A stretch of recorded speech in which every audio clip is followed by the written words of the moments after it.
Several times I've heard people lament about how they lost a partner that God gave them. I mean, God told me she's the one, or God told me he's the one, and at the end of the day, they ended up separating. Well, today we are here to talk about that and how easy it tends to be sometimes. If this is your first time coming across my video, hit the subscribe button and the notification bell so that you don't miss any updates on this space. So let's talk about how easy it can be sometimes to lose a God-given partner. Well, you see, the issue that most people have with things that are God-given is that they expect that because God gave it, God will be the one to keep it.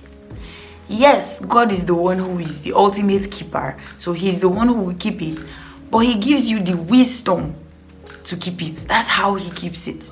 So it's like saying, I went for a job interview, I got the job, and then because I prayed and I got the job, and then I went back home and I sat down, and then the next morning I was supposed to resume work at say 8 o'clock, and then 11 o'clock I'm just strolling into my office because God gave me the job, so God's gonna keep the job.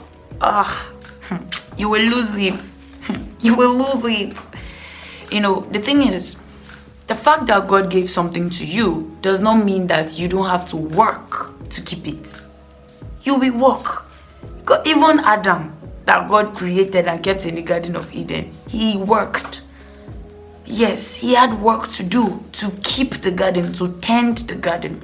So a lot of times, believers get to that point where God tells them, this is your spouse or this is your partner.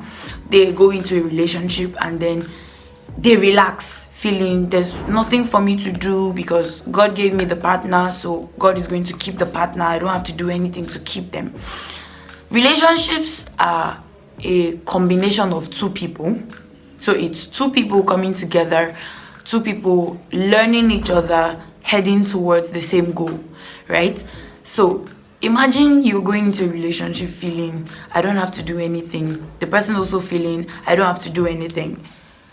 The relationship is going to wither off. Like, it's going to wither off because you don't plant a tree and leave it without watering. You don't plant a tree and leave it without doing certain things to make that tree grow. And a relationship is a living organism that grows. That's why recently I've heard quite a number of people say you don't fall in love, you grow in love. Because if you fall in love, you can break. But if you grow in love, yes, you are blossoming. So a relationship is like a living organism that breathes. You have to feed it, you have to nurture it, you have to tend it in order for it to flourish. So you don't go into a relationship feeling there's nothing for me to do. God did everything by bringing me this person. There's still something for you to do. This person, how do I understand this person? How does this person understand me? How do I communicate with this person? How does this person communicate with me? How do we partner together? How do we team up together to bring out that godly couple that God is expecting? Because every marriage, every relationship has a purpose in the heart of God that they are meant to fulfill. And you can't fulfill that purpose if you go in feeling there's nothing for me to do. So it's like saying that your partner should come into the relationship accepting you for who you are, and you have expectations on them, because in a relationship you must communicate. There are certain things that must be present in a relationship, and those things cannot be present if you don't actively work to make them present. Communication, for instance, you don't expect that you go into a relationship and your partner should not have expectations on communication from you, because you can't claim to love a person. You can't go into a relationship and then expect to go a whole day without communicating with that person and everything is fine. Yes, I've heard people say, I'm not so big on communication. I don't really do phone calls. I can go 3 days without talking to the person. It's a lie. It's because you've not found the person. That's why. If you found the person, you cannot go 3 days In fact, you cannot even go one day without talking to the person, because everything that happens to you during that day, you want to share with the person, you want to communicate with the person, you want the person to understand you, you want to understand the person, you want to be there for them as often as you can.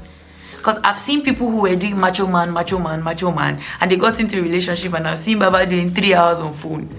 Something that even 5 minutes, if you just, hello, what's up? Okay, thank you. You drop the call. But going into a relationship, you go 3 hours on call. Why? Because you found that person that you actually want to understand, and you are willing to go all the way to understand that person. So in a relationship, it doesn't matter if it was God that brought the person to you, if it was vision you saw, if it was in a dream. It doesn't matter. There is still something you have to do to keep that relationship going.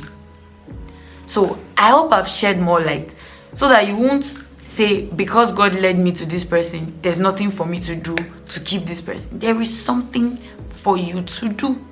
There is definitely something for you to do. What do you think? Do you think that if God brings the person, God should be the one to keep the person? Or do you think that you should actually work, or you have work to do to keep that person? I'll be waiting for your comments.